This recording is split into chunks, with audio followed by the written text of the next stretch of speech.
सभी प्यारे विद्यार्थियों का मेरे YouTube चैनल पर स्वागत है। उम्मीद करता हूँ कि आप सभी बहुत अच्छे से होंगे और आप सबकी पढ़ाई लिखाई बहुत अच्छे से चल रही है। डियर स्टूडेंट, हम जो है फिजिक्स क्लास 12 पढ़ रहे हैं, जिसमें हम जो बेटा अध्याय 3 में आए हैं, इसका नाम है धारा करेंट। ठीक है, अध्याय 3 जो है बेटा धारा धारा मतलब करेंट। क्या होता है करंट, समझते हैं। ठीक है, तो आप सभी विद्यार्थी जो है चैप्टर 3 बेटा आपको तभी समझ में आएगा जब आपका पुराना जो है लेक्चर जो है या पुराना वीडियोस आप देखे होंगे या पुराना टॉपिक आपको समझ में आया होगा, तभी आपको जो है आगे वाला जो है चैप्टर ये चैप्टर जो समझ में आएगा। ठीक है, तो चलिए बेटा हम स्टार्ट करते हैं कि क्या होता है धारा, क्या होता है। चलिए इस पर हम बात करते हैं। ठीक है, तो चलिए हम यहाँ पर पहला टॉपिक भी लगा लेते हैं धारा। कि धारा इसे हम आई से, इसे हम करंट कहते हैं और इसे हम आई से डिनोट करते हैं। इसे प्रदर्शित करते हैं इसको आई से। धारा को हम आई से प्रदर्शित करते हैं। और धारा किसे कहा जाता है, अगर हम बात करें तो किसी चालक में आवेश प्रवाह की दर को, आवेश प्रवाह की दर को क्या कहा जाता है, धारा कहा जाता है। मैं यहाँ पे लिख दे रहा हूँ धारा क्या है, तो आप बोल सकते हैं कि आवेश प्रवाह की दर को धारा कहते हैं। क्या कहते हैं, धारा कहते हैं। यदि आपको पूछा जाए कि धारा क्या है, तो आप सीधा से बोल सकते हैं कि आवेश प्रवाह की दर को क्या कहा जाता है, धारा कहा जाता है। तो इसे हम लिख सकते हैं I = Q/T, जहाँ पर Q का मतलब आवेश है और T मतलब समय। ठीक है, तो आवेश प्रवाह की दर को क्या कहा जाता है जी, धारा कहा जाता है। ठीक है, और यदि हम इसकी यूनिट की बात करें, यदि हम इसके मात्रक की बात करें, तो एम्पियर नामक वैज्ञानिक ने इसको दिया था, तो इसीलिए जो है धारा का जो है मात्रक एम्पियर होता है। ठीक है स्टूडेंट, तो यदि हमें पूछा जाए कि एक एम्पियर किसे कहा जाता है, यदि हम बात करें कि एक एम्पियर किसे कहते हैं, तो देखिए एक एम्पियर क्या होता है, बड़े ध्यान समझेंगे। यदि किसी चालक में एक कूलम आवेश, कितना, एक कूलम आवेश और समय जो है 1 सेकेंड, ठीक है, तो जो हमारा एक एम्पियर होगा वो क्या होता है, एक। इस प्रकार से इसे हम लिख सकते हैं। अर्थात एक एम्पियर किसे कहते हैं, परिभाषित किया जाए तो हम बोल सकते हैं यदि किसी चालक में एक कूलम का आवेश 1 सेकेंड तक दिया जाए, यदि किसी चालक में एक कूलम का आवेश 1 सेकेंड तक प्रवाहित किया जाता है, तो उसे जो हम क्या कहते हैं, एक एम्पियर कहते हैं। ये एक एम्पियर की क्या है, परिभाषा है। तो आगे चलिए हम देखते हैं यहाँ पे विद्युत वाहक बल किसे कहा जाता है, ये तो आप लोगों को समझ में आ गया होगा। तो आगे हम देखते हैं विद्युत वाहक बल क्या है।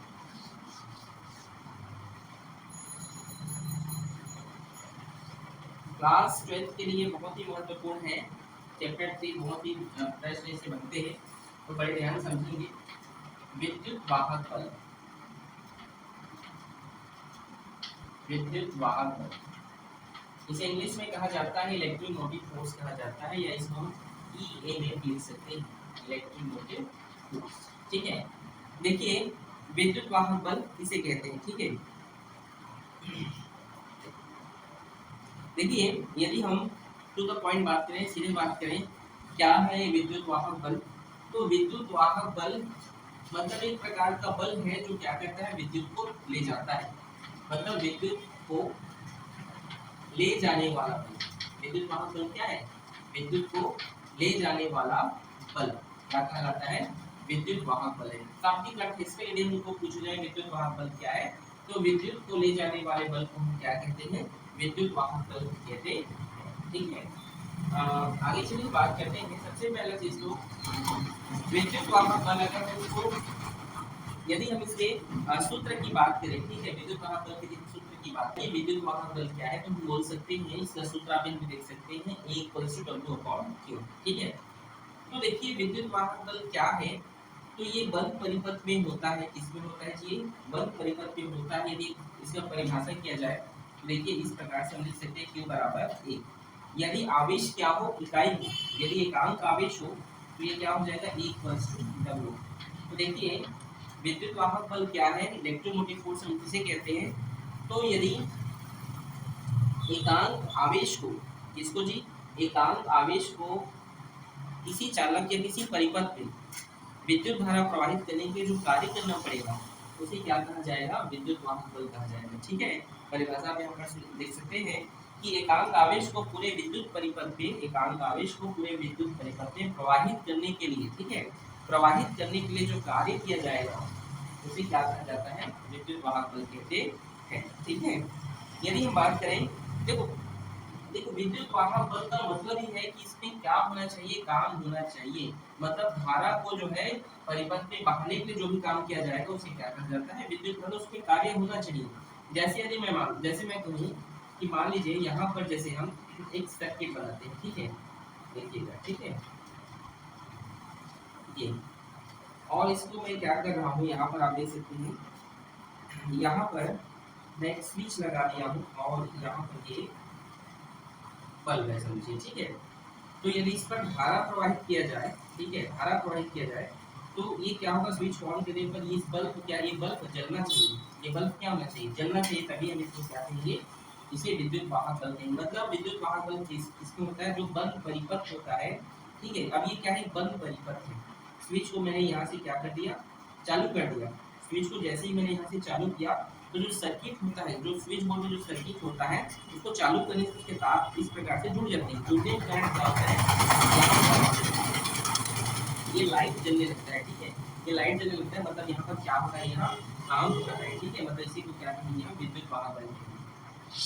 आगे अगर इसी कॉन्सेप्ट को यदि हम समझे तो विद्युत वाहक बल जैसे जैसे सिर्फ स्विच को ऑन करने से, मान लीजिए हमने स्विच को ऑन कर दिया और ये जला नहीं, तब की कंडीशन में क्या इसको हम विद्युत वाहक बल कहेंगे, तो नहीं। यदि इसको स्विच चालू करने से सर्किट बंद हो जा रहा है, फिर भी यदि ये जल नहीं रहा है, मान लीजिए आपने स्विच ऑन किया, सर्किट क्लोज हो गया, ठीक है, लेकिन यहाँ पर प्रकाश नहीं आ रहा है, मतलब विद्युत या बल्ब नहीं चल रहा है, तो ये कार्य इसे या विद्युत वाहक बल इसे नहीं माना जाएगा, क्योंकि विद्युत वाहक बल का सीधा कॉन्सेप्ट है कि उसमें काम होना चाहिए, काम होना चाहिए। तो यहाँ पर ये बात आप ध्यान रखिए। दूसरा चीज यदि हम बात करें, जो विद्युत वाहक बल होता है इसके हम तीन कंडीशन देखते हैं। ये जो होता है विभवांतर से क्या होता है, बड़ा होता है, तभी इसे हम विद्युत, अच्छा बंद परिपथ किसे कहते थे आपसे पूछे, तो बंद परिपथ कब है, जब जो है, जब विद्युत वाहक बल विभवांतर से क्या हो, बड़ा हो, तब इसे बंद परिपथ कहते हैं। यदि इसके ये बराबर हो जाए तो ये खुला परिपथ है, क्या है ये, खुला परिपथ, और यदि ये छोटा भी हो जाए तो ये क्या है, खुला परिपथ है। ठीक है जी, तो इस प्रकार से बंद परिपथ यदि हम जिसे कहें तो बंद परिपथ हम उसे कहेंगे जब विद्युत वाहक बल क्या हो, विभवांतर से बड़ा हो, तो उसे हम बंद परिपथ कहेंगे, अर्थात विद्युत वाहक बल में काम होना बहुत जरूरी है। इस कंडीशन में यदि आप जानते हैं यदि नहर है और नहर में या डैम का पानी अगर दोनों बराबर हो जाए तो धारा जो है बहेगा नहीं, उस प्रकार से करंट बहेगा नहीं। मेरा सीधा कहने का मतलब ये है कि यदि सर्किट बंद रहेगा तभी जो है क्या होगा जी, धारा बहेगा। ठीक है, और उसे विद्युत वाहक बल कहते हैं। मतलब विद्युत वाहक बल क्या है, जिसमें विद्युत धारा को बहे और उसमें क्या होना चाहिए, काम होना चाहिए, वो विद्युत वाहक बल है। ठीक है, जैसे आप देखते हैं, आपने देखा होगा कि जैसे आप जानते हैं कि हम क्या करते हैं, विद्युत वाहक बल को हम इस तरीके से समझ सकते हैं कि जैसे आप जानते हैं नया टॉर्च लेते हैं, तो टॉर्च लेते हैं तो उसमें दो सेल 3 सेल दिया जाता है। तो जब हम स्टार्ट में लेते हैं तो क्या होता है, टॉर्च ज़्यादा रोशनी देने लगता है, लेकिन धीरे धीरे उस बैटरी क्या होता है, खर्च होने लगता है, जिससे क्या होता है, एक समय ऐसा आता है, एक कंडीशन ऐसा आता है कि वो दोनों क्या हो जाते हैं, एक दूसरे के वो बराबर हो जाते हैं। देखिए बड़े ध्यान सुनिए, मैंने क्या किया, एक टॉर्च लिया और उस टॉर्च में सेल हमने डाला, तो नया जब सेल रहता है तो टॉर्च बहुत अच्छा जलता है, बहुत अच्छा लाइट देते रहता है। लेकिन एक कंडीशन ऐसे आता है कि टॉर्च जो है काम ही नहीं करता है, टॉर्च क्या नहीं करते, काम नहीं करते। हम स्विच को ऑन करते हैं, ठीक है, फिर भी वो टॉर्च क्या होता है, उसमें जो बैटरी रहता है वो काम नहीं करता है और जो टॉर्च जलता नहीं है। हमने उसको बंद तो किया है लेकिन वो जल नहीं रहा है, तो उस कंडीशन में हम उसे क्या बोलते हैं, तो उसे हम विद्युत वाहक बल नहीं बोल सकते हैं। ये भी आप याद रखिए, मतलब काम होना बहुत जरूरी है। ठीक है, आप ये भी देखे हैं कि जब हम उस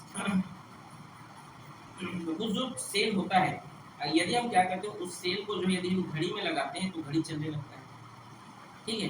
मतलब इस कंडीशन में यहाँ पर क्या हो गया, यहाँ पर तो उस वो बराबर हो गया था, लेकिन फिर जो है जब उसको हम घड़ी या किसी और में डाले तो उसके लिए वो क्लोज हो गया और वो बैटरी जो है काम करना स्टार्ट कर, मतलब अलग अलग डिवाइस के लिए जो है वह अलग अलग कार्य करता है, ठीक है। किसी का वोल्टेज या विभव जो है विभवांतर अधिक होता है तो किसी का कम होता है। आप हमेशा याद रखिए विद्युत वाहक जो बल होता है विभवांतर से क्या होता है, अधिक होता है, ठीक है। यदि हम आगे बात करें तो जो विद्युत वाहक बल होता है वो सेल के पास होते हैं, बैटरी के पास होता है, ठीक है। इसीलिए मैं यहाँ पर जो है आपको विभवांतर पढ़ा दे रहा हूँ, छोटा सा टॉपिक है यहाँ पे पढ़ा दे रहा हूँ। विभवांतर क्या समझेंगे, विभवांतर इसको हम पहले भी पढ़ चुके हैं, ठीक है। विभवांतर ये खुला परिपथ में होता है, इसके लिए फॉर्मूला की बात करें तो यही फॉर्मूला उसके लिए भी है, E = W/Q, ठीक है। लेकिन यदि इकाई क्या है निकाल है तो E = W, मतलब यहाँ पर क्या होना चाहिए, देखिए देखिए जो यहाँ पर विभवांतर है, जो विभवांतर होता है विभवांतर, ठीक है, इसके लिए भी यही सूत्र होता है।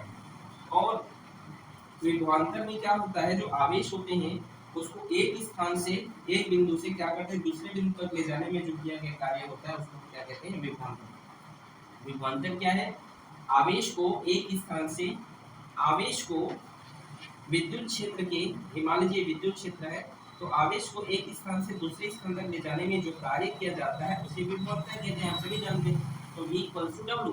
तो ये याद रखिए कि इसमें से कितना डिफरेंट है कि विभवांतर खुले परिपथ में होता है, जबकि आप देख सकते हैं विद्युत वाहक बल हमेशा किसमें होता है जी, बंद परिपथ में होता है, ठीक है। मोस्ट इंपोर्टेंट बात ये बंद परिपथ में, जबकि विभवांतर खुला परिपथ में। जो विभवांतर होता है ये परिपथ के पास होता है, किसी परिपथ के पास होता है, या आप डिवाइस के पास ले सकते हैं, किसी डिवाइस के पास होता है। आप देखे होंगे कि यदि मैं जो है मान लीजिए 20 वोल्ट का यदि बल्ब लेकर आया तो 10 साल बाद भी वो जो बल्ब है वो 20 वोल्ट का ही रहेगा। अगर 10 वोल्ट का लाया तो 10 वोल्ट का रहेगा, लेकिन यदि मैं बैटरी लेकर आऊंगा तो वह बैटरी जो है अगर आज मैं लेकर आया हूँ तो 1 महीने बाद वो उतना नहीं रहेगा, समझिए बात को। तो विभवांतर क्या है, विभवांतर किसके पास होता है, तो ये खुले परिपथ में होता है और किसी परिपथ या डिवाइस या किसी सर्किट में इस प्रकार से होते हैं, ठीक है। जैसे मैं बोला कि यदि मैं कोई बल्ब लेकर आया तो अगर आज मैं लाया हूँ तो 5 साल बाद उस बल्ब का जो वोल्टेज है, जो वोल्ट है वो 20 वोल्ट का 20 वोल्ट ही रहेगा। लेकिन यदि मैं कोई बैटरी लेके आऊँ तो बैटरी का नहीं रहता है, ठीक, वो खर्च हो जाता है। तो ये विभव और विभवांतर में छोटा सा डिफरेंट है, आप इसे समझिए, इसे आप नोट कर रहे इसे।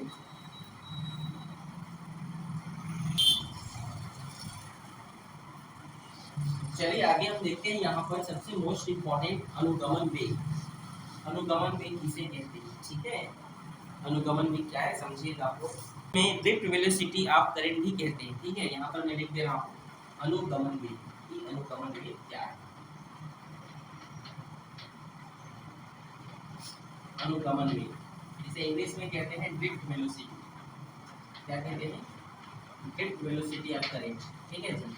क्या होते हैं अनुगमन वेग, देखिए बहुत ही सिंपल सा कॉन्सेप्ट है अनुगमन वेग का, बड़े ध्यान से समझेंगे आप लोग, ठीक है। धारा प्रवाह के लिए, इसके लिए जी धारा प्रवाह के लिए, हम मैं लिख रहा हूँ धारा प्रवाह के लिए फ्री इलेक्ट्रॉन, जिसे आप मुक्त इलेक्ट्रॉन कहते हैं, फ्री इलेक्ट्रॉन की आवश्यकता होती है, की आवश्यकता होती है, ठीक है।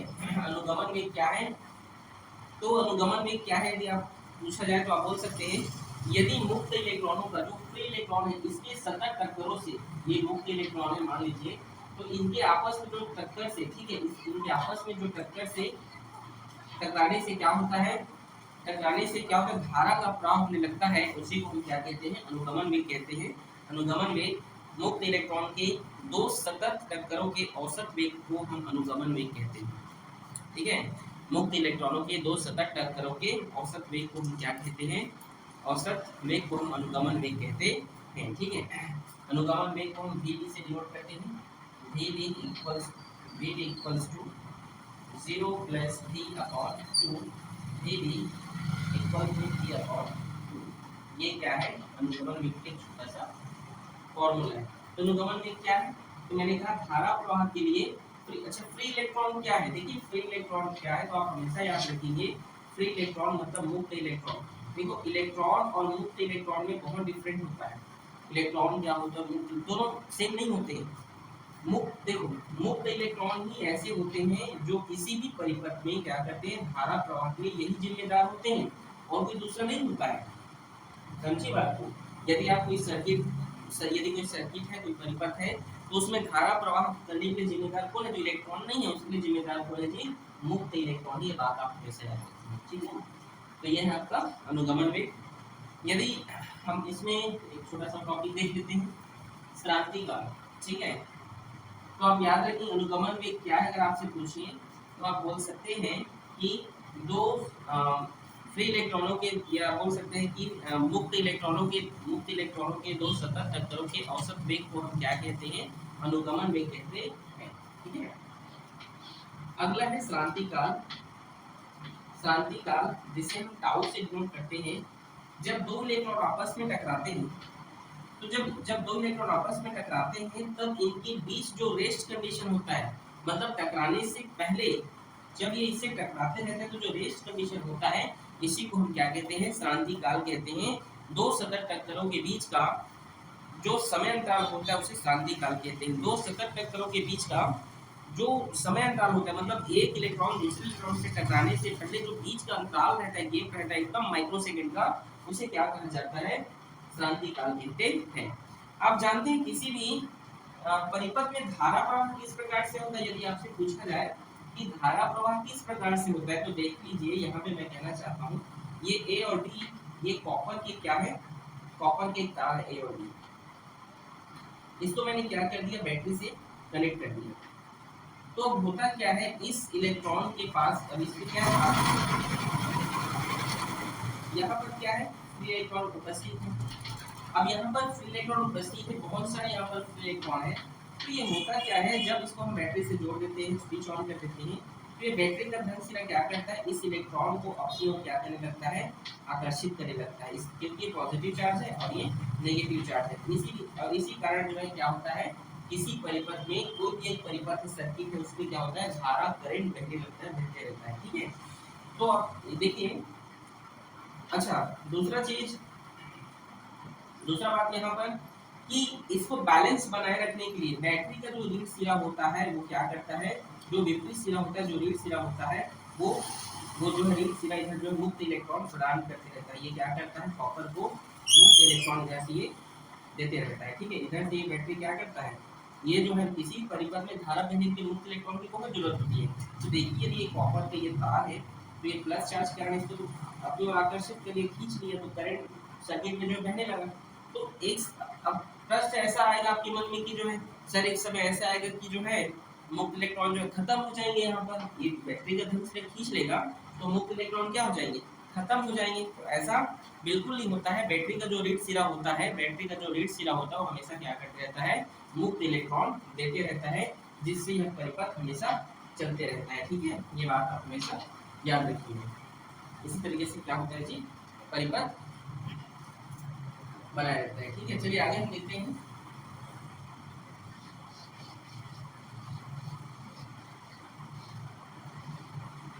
अगला हमारा यहाँ पर जो टॉपिक है वो है धारा तथा अनुगमन वेग में संबंध, ठीक है। यहाँ पर जो हमारा अगला टॉपिक है वो है धारा तथा अनुगमन वेग में संबंध। धारा के लिए जो फॉर्मूला यहाँ पर है वो है I equals to N E A V D. हमें इसको क्या कहते हैं, इसे हमें प्रूफ करना है। जहाँ पर I का मतलब धारा है, A का मतलब अनुप्रस्थ काट के उसका क्षेत्रफल है तार का, VD का मतलब जो है उसका अनुगमन वेग है, E मतलब उसमें उपस्थित इलेक्ट्रॉन है, और सॉरी E मतलब हाँ इलेक्ट्रॉन उसमें उपस्थित क्या है, E मतलब उसमें उपस्थित इलेक्ट्रॉन है, और N का मतलब यहाँ पर क्या है, मुक्त इलेक्ट्रॉन है, ठीक है। ठीक है जी, देखते हैं हम यहाँ पर ये मुक्त इलेक्ट्रॉन है, और ये जो है एक इलेक्ट्रॉन पर आवेश है, एक इलेक्ट्रॉन पर क्या है, ये आवेश है। यहाँ पर ये अनुप्रस्थ काट का ये क्षेत्रफल है, और V क्या है, अनुगमन वेग है, और यहाँ पर I क्या है, धारा है, ठीक है। तो ये जो फॉर्मूला आया है इसे हमें क्या करना है, इसे हमको प्रूफ करना है। तो इसको किस प्रकार से प्रूफ कर सकते हैं, तो चलिए देखिए, इकाई समय में बनने वाली जो इकाई समय में बनने वाले क्या इलेक्ट्रॉन की संख्या, ठीक है। तो चलिए सबसे पहले हम यहाँ पर लिखते हैं इकाई समय में बनने वाले इलेक्ट्रॉनों की संख्या, ठीक है। तो इकाई समय पर जो इलेक्ट्रॉन बह रहे हैं, ठीक है, मान लीजिए अब चित्र जो पहले बनाए थे उसी को आप समझ सकते हैं, ठीक है। तो क्या है, इकाई समय में बनने वाले जो इलेक्ट्रॉनों की जो संख्या है वो होता है ए बी टी, ठीक है। टी समय में बनने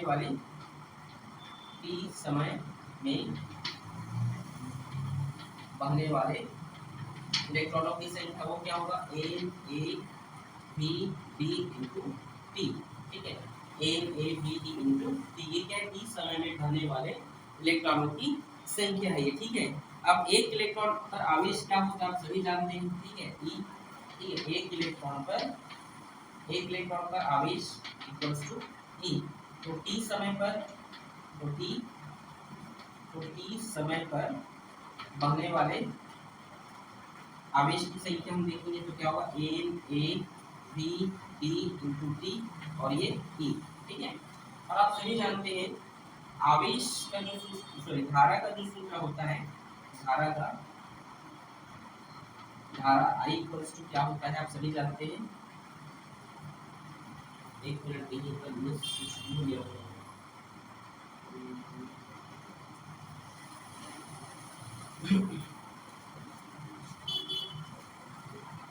चलो ठीक है, ठीक है, ये क्या है, Q अपॉन T, ठीक है। तो ये I इक्वल्स टू Q का जो वैल्यू यहाँ पर लिखी, एक इलेक्ट्रॉन पर आवेश, ठीक है, वो क्या है आप देख सकते हैं, A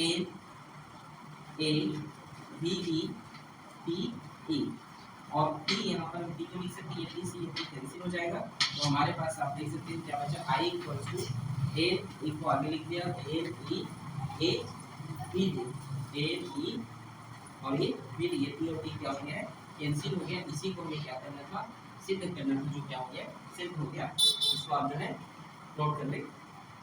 चलिए आगे देखते हैं धारा घनत्व, ये अनुकरण में बहुत इंपॉर्टेंट है, इसे आप लोग समझिएगा, ठीक है। अगला हम यहाँ पे देखते हैं, अगला हमारा टॉपिक है धारा घनत्व की, धारा घनत्व किसे कहा जाता है, ठीक है। धारा घनत्व इसे जो है हम जे से डिनोट करते हैं, किसे डिनोट करते हैं, जे से। तो धारा घनत्व किसे कहते हैं, यदि किसी चालक में इकाई क्षेत्र पर बहने वाली जो धारा होता है, ठीक है, इकाई क्षेत्र में बहने वाली जो धारा होता है, जे इक्वल आई अपॉन ए, ए का मतलब अनुप्रस्थ से काट पर उसका क्षेत्रफल एरिया, और आई क्या है, धारा। तो धारा घनत्व क्या है, यदि किसी चालक के इकाई क्षेत्र पर बहने वाली जो धारा होती है, ठीक है, उसके पर्टिकुलर एरिया पर बहने वाली जो धारा होती है उसी को हम क्या, सॉरी हाँ, क्षेत्र पर बहने वाली जो धारा होती है उसी को क्या कहते हैं, धारा घनत्व कहते हैं। परिभाषा बहुत सिंपल है कि इकाई क्षेत्र, किसी चालक के इकाई क्षेत्र पर बहने वाली धारा को क्या कहते हैं, धारा घनत्व कहते हैं। इसे हम जैसे प्रदर्शित करते हैं, ठीक है। यदि हम धारा घनत्व और अनुगमन वेग में हम संबंध स्थापित करें, ठीक है, धारा घनत्व और अनुगमन वेग में हम संबंध करें, तो अभी हमने देखा, अभी हमने क्या देखा कि I इक्वल्स टू, क्या करें, I इक्वल्स टू A ये फॉर्मूला निकल कर आया था। यदि जो हम क्या करें, यहाँ पर ये जो A है इसको एक गुणा में इधर आएगा तो हाथ में बदल जाएगा, तो क्या बचा AEBD, ठीक है। और ये IA जो होता है किसके इक्वल होता है, J के, तो हम लिख सकते हैं J इक्वल्स टू AEBD। ये क्या है हमारा धारा घनत्व और अनुगमन वेग में क्या है, छोटा सा रिलेशन है, ठीक है। यहाँ तक तो बेस कंप्लीट हो गया है। हमें मुख्य रूप से पढ़ना क्या है, हमें इस चैप्टर में, धारा चैप्टर का जो सबसे इम्पोर्टेंट टॉपिक है वो है ओम का नियम, ठीक है। तो ओम का नियम, ठीक है, तो जो हम कल बताएंगे कि ओम जो है इस चैप्टर का सबसे महत्वपूर्ण टॉपिक है, और इससे एग्जाम में जो है क्वेश्चंस आते जाते हैं। तो कल आप जो ओम के नियम को अच्छे से पढ़िएगा। आज के लिए बस इतना ही, थैंक यू।